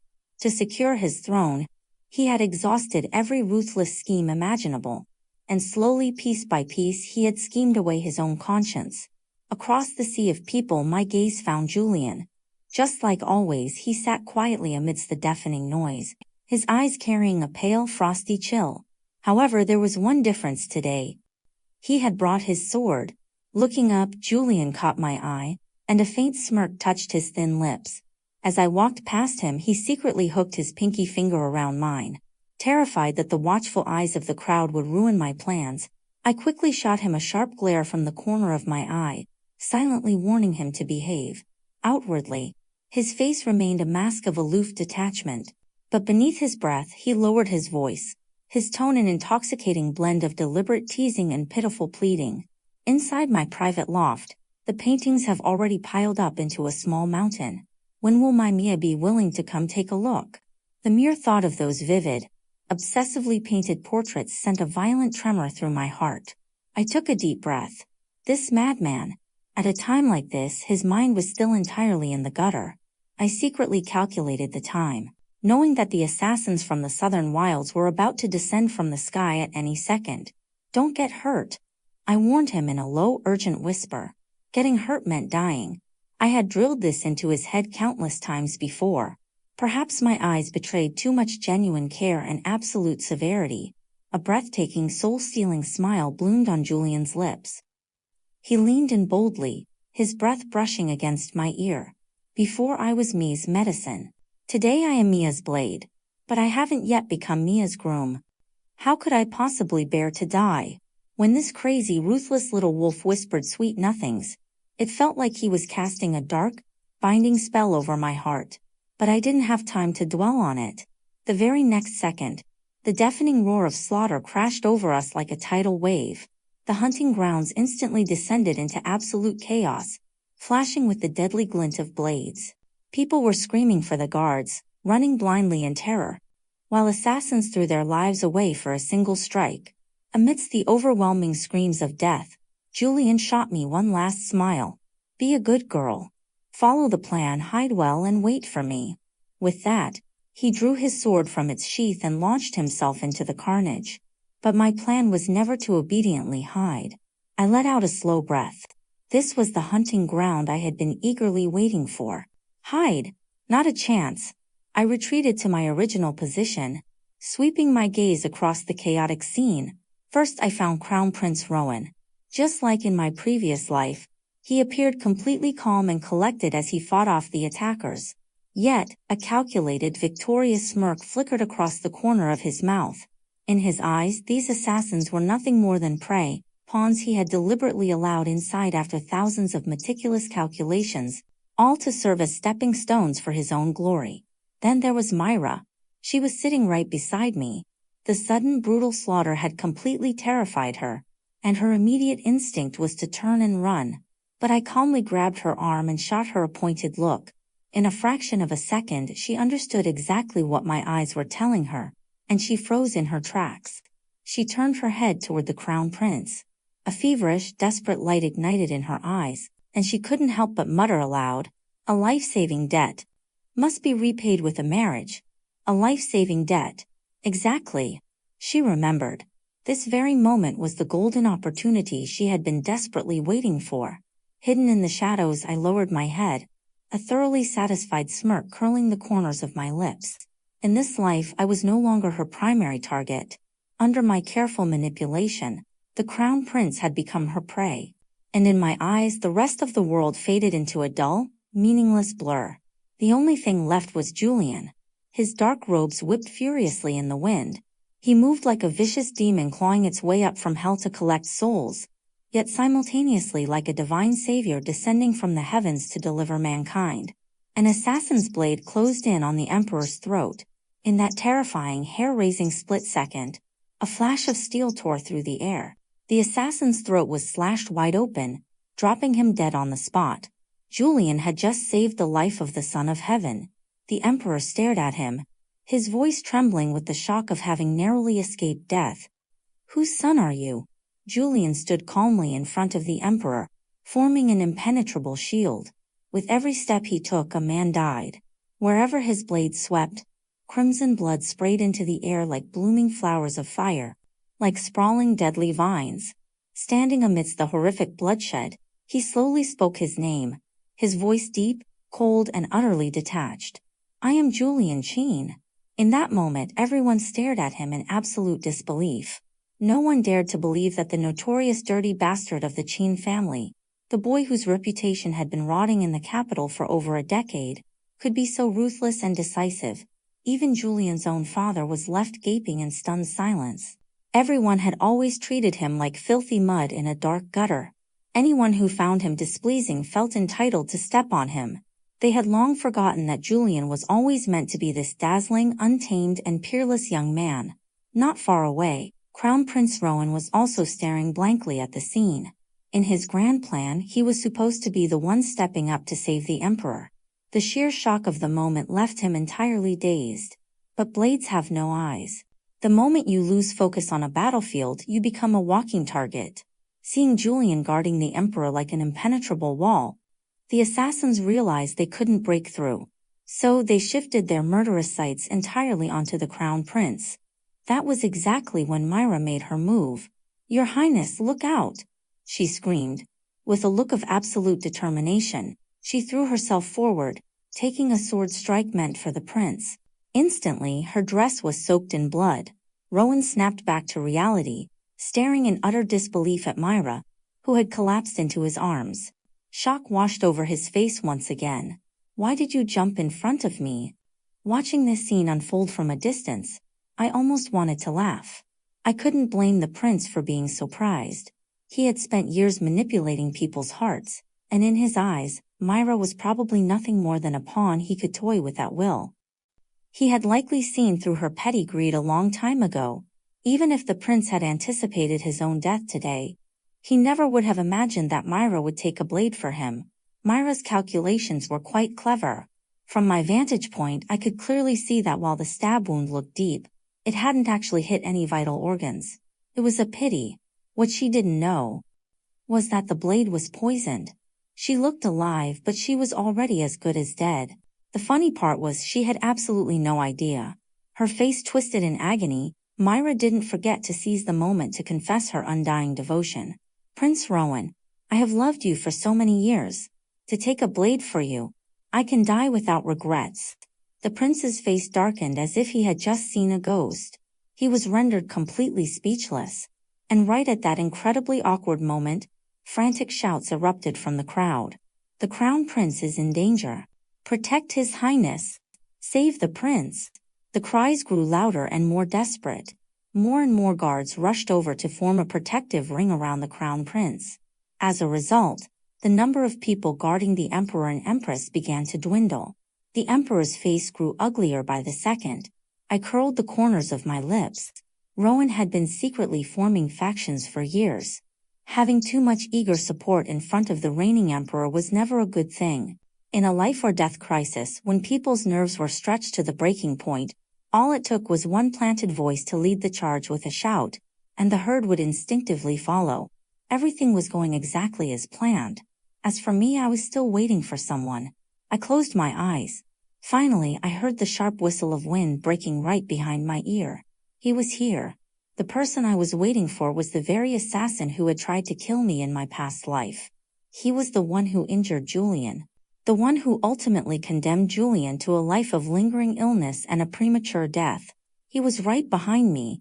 I heard the distinct scrape of his sword being drawn from its sheath. Now, having prepared for this exact moment, I spun around violently. With the dagger hidden in my sleeve, I slashed fiercely across his throat. Every skill I had was taught to me by Julian. Back then, his illness was already terminal. Speaking just a few extra words would leave him completely drained and bloodless. Yet he still told me over and over again, "Mia, when you kill, aim for the vitals. You cannot hesitate for even a fraction of a second." Scalding blood sprayed from the assassin's neck, staining my dress and splattering across my face. He held his sword high, his eyes bulging as if they were about to tear at the seams. Bathed in the crimson glow, I offered him a mocking smirk. "The reason I held back and didn't go help Julian was because I was waiting to kill you with my own hands." The assassin collapsed to the ground, still glaring at me in sheer disbelief, and I stepped right over his corpse, walking straight toward Julian. Just at that moment, I saw another assassin swinging a blade at Julian's back. My face darkened. I quickly flicked my wrist, shooting out 2 leaves. The razor-sharp edges of the leaves pierced the assassin's eyes, blinding him instantly. Julian glanced back over his shoulder, giving me a deeply meaningful look. Then, he looked down at the 2 blood-stained autumn leaves on the ground. I smiled brightly. The flying leaf technique. It was the exact same technique that, in my previous life, I had mocked and ridiculed him over, making him cough up blood in anger because I refused to learn it. It was also the technique he eventually threatened me with, telling me that if I didn't master it, I would have to serve him in his bath. The flying leaf technique. He raised an eyebrow slightly, while effortlessly continuing to slaughter assassins. He curved his lips into a faint smile. "Not bad form. Do you have a master?" The corners of my mouth curled up. "My sweetheart taught me." An uncontrollable burst of fierce jealousy instantly exploded in Julian's eyes. "Sweetheart? Heh." He looked as if he were about to march off and chop off my sweetheart's head the very next second. I quickly told the truth to soothe the madman. "I learned it from you. In my dreams." Julian paused, utterly speechless. I beamed at him. "So you are my master. And my sweetheart." I was the legitimate daughter of the Grand Preceptor, the most brilliant lady in the capital, the gold standard for all noble women. I was supposed to be perfectly poised and gentle, smiling without ever showing my teeth. I should have been cowering in the back with the rest of the noblemen's families, trembling in fear alongside the other ladies. Yet there I was, standing shoulder to shoulder with Julian, guarding the Emperor and Empress. Wherever his blade swept, enemies fell. I drew my bow, knocking and firing 3 arrows at once. Everyone stared at us in absolute shock. These people had been sheltered by their noble halos since birth. Among them were the very same arrogant young lords who had bullied and humiliated Julian in his youth. But in this moment they could only cower behind Julian and me. They were reduced to nothing but frightened mice, sinking into the filthy mud. When the battle finally came to an end, Julian and I stood side by side, calmly surveying the blood-soaked ground before us. Julian lowered his voice and asked, "Mia, this blade of mine, did you find it useful?" I curled my lips into a smile and nodded. "Very much so." Julian let out a low laugh. His skin, as cold and pale as snow, was now stained with the blood of the fallen, only serving to highlight the breathtaking, dangerous beauty of his features. "As long as Mia is satisfied." I was of course very satisfied. The assassins were dead. Myra had been poisoned and soon she would be dead too. As for Crown Prince Rowan, after this battle, his days were severely numbered. Every single person who had hurt or harmed Julian in our past life had fallen into my traps. As of this moment, only one person remained. That person was me. So I looked at him and asked, "Julian, if there was someone you treated with absolute devotion, someone you would have torn your own heart out for, but she never believed you, if she ultimately caused you to die with a lifetime of regrets, would you hate her if you met her again in the next life? How would you want her to repay you?" He was wiping the blood from the tip of his sword. Hearing my words, He stood amidst the fallen bodies and stared straight into my eyes. I never do anything without a reason. If I treated someone well, it must have been because she treated me even better first. If I was willing to tear out my heart and give her my life, she must have given me something far more precious than life itself. If she didn't believe me, then it must have been my own fault for making a mistake and causing a misunderstanding. Since that is the case, why would I hate her? What could she possibly need to repay? He paused, his gaze unwavering. If there truly was a next life, I would simply do everything in my power to keep her by my side, treat her infinitely better, and make her believe me just once. A loud ringing echoed in my ears. Tears instantly welled up and spilled from my eyes. His face darkened immediately. Shrugging off his cold, murderous aura, he stepped forward, his voice laced with a panic I had never heard from him before. Why are you crying? Where are you hurt? I didn't care about the setting or the onlookers anymore. I threw myself right into his arms. Julian, you really are sick. I sobbed into his chest. You're not just a madman. You're a complete fool. His entire body went rigid. Even the sword in his hand clattered to the ground. After a long moment of stunned silence, he slowly curled his lips into a smile. He let out a low, rough sigh, his voice brimming with agonizing restraint. Mia, if you don't let go right now, I really won't be able to hold myself back anymore. In the aftermath of the Autumn Hunt assassination attempt, whistleblowers stepped forward. Someone reported that the Crown Prince had known about the assassin's plans in advance but deliberately hid the truth, proving his treasonous heart. Others reported his secret faction building and seditious plotting. Wave after wave of ironclad evidence was submitted to the throne. Naturally, this was all the handiwork of that brilliant madman Julian. In a fit of absolute fury, the emperor stripped Rowan of his title as crown prince and threw him into the highest security imperial prison, a single autumn hunt. It completely destroyed Rowan's years of meticulous planning. It also sent Julian's career soaring into the sky, instantly making him the royal court's newest and most favored minister. As for me, I received countless rewards from the emperor. My parents and Asher were astonished by the true nature I had revealed during the hunt, which was worlds apart from my usual demeanor. They asked when I had learned such incredible archery. I casually spun a fabricated excuse. Even if they didn't entirely believe me, they didn't really care. My father simply sighed and said, "You have worked too hard all these years. It is my fault the inner chambers were too stifling and the burden of being the perfect scholar was too heavy, forcing you to hide your true self." Asher chimed in, grinning from ear to ear.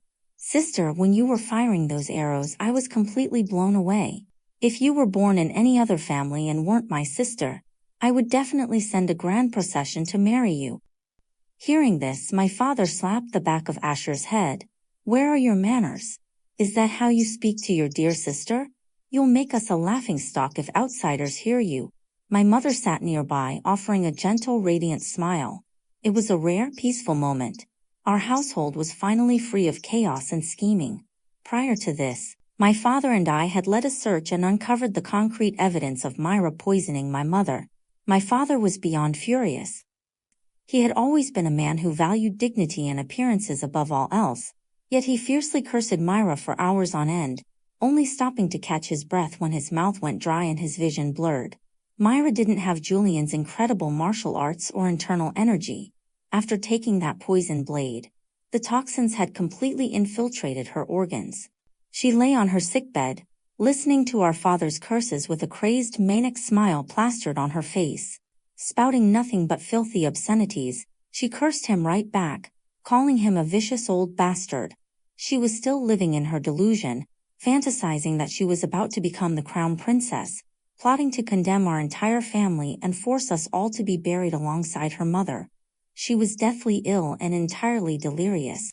She had absolutely no idea that the political landscape of the royal court had flipped upside down. Nor did she realize that she wouldn't survive past the next few days. Very soon she drew her final breath. According to my mother, on the night Myra died, my father wept bitterly. He repeatedly questioned himself, feeling he had been a responsible parent, wondering how on earth he had raised such a disloyal, unfilial monster. But the ways of the world are often inexplicable. Some evil simply cannot be dissolved by kindness.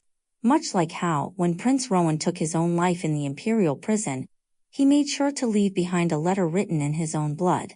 That blood-stained letter detailed every agonizing, terrifying hardship he had faced in the Eastern Palace, yet it completely omitted any mention of the innocent souls who had died by his hands. He felt absolutely no remorse for the lives he destroyed. The truth was, even in my past life, the Crown Prince didn't win. That year, Julian didn't just save me. He also secretly saved my family. My father had allied with Julian's political faction. Because their operations were so highly classified and dangerous, both my father and Julian had kept me entirely in the dark. In the end, Julian had brought down the Crown Prince. It was just that he had fallen alongside him. After all these years, my mind drifted back to a hazy memory. I remembered the very first time Rowan snuck out of the palace in disguise. When he saw the starving beggar children on the streets, his eyes were filled with pure, innocent disbelief. That young, little Crown Prince had clenched his fists tightly, his eyes turning red as he looked at me. Mia, when I become emperor one day, I promise to make sure that no one in this world ever starves or freezes to death again. We were just childhood friends then, and he was a gentle boy. He too had once treated people with genuine sincerity. He too had once been as bright and clear as the moon in the breeze. But at some unknown point in time, that gentle boy slowly faded away. And until his dying breath, he never returned. The Mid-Autumn Palace banquet was not delayed by the assassination attempt at the hunting grounds or the Crown Prince's downfall. I was invited to the palace, and Julian was also present in the grand hall. The two of us had now become the most favored younger generation nobles of the Emperor and Empress. The music and dancing of the banquet painted a veneer of peace over the recent bloodshed. The Emperor and Empress sat together on their high thrones. The Emperor looked at us with a benevolent expression and asked, "Mia, Julian, aside from the previous rewards, is there anything else you desire? Whatever you want, just ask." I exchanged a glance with Julian. His looks were already exceptionally striking, but now dressed in crimson robes, his cold, picturesque eyes looked almost ethereal, entirely captivating. He stood up to reply, his tone deeply meaningful. "Your Majesty, I wish to take a wife."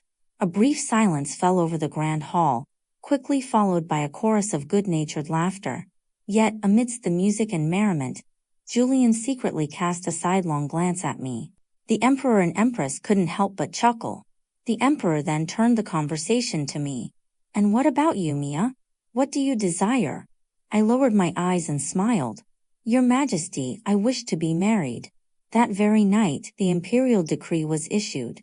On the Mid-Autumn Festival, the Son of Heaven granted a marriage. The Qin and Su families were to be united, the wedding date to be chosen soon. Half a year later, Julian established a new estate and married me. The crimson of my dowry procession painted the entire capital red. On our wedding night, he took me to see the room entirely filled with vivid, breathtaking paintings. The girl in the scrolls was remarkably lifelike, every frown and every smile a perfect reflection of me. But as I kept looking, I suddenly noticed something strange. One of the paintings depicted me wearing a wedding gown. The gown in the painting was not nearly as luxurious as the one I wore today, and my expression in the painting was filled with absolute sorrow. I recognized it. It was the exact same wedding dress I wore in my past life, when I was sent to marry him to drive away his illness. But he was already gone from this world by then. He had absolutely never seen me in that wedding dress. "Julian, where did the scene in this painting come from?" I asked, my eyes reddening, my voice trembling.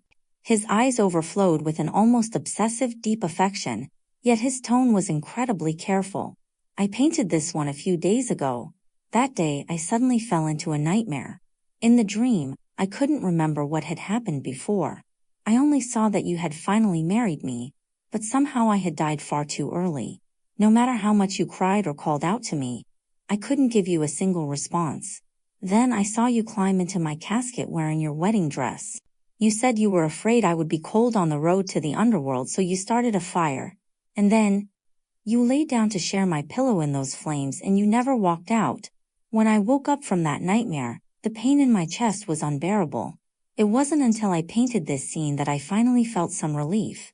I buried myself in his embrace, my eyes growing even redder. But Julian simply pinched my tear-stained face and let out a bold, carefree laugh. Silly girl. Nightmares are always the exact opposite of reality. Only the good dreams are real. I nodded repeatedly, agreeing with him. He playfully bit my earlobe, sweeping me up into his arms and carrying me to the bed. He murmured my name against my lips. You heartless little feral kitten. You really made me wait so long. With that he lowered his head, showering me with a string of gentle, breathless kisses. Julian, you were once born at the wrong time. I once loved the wrong person.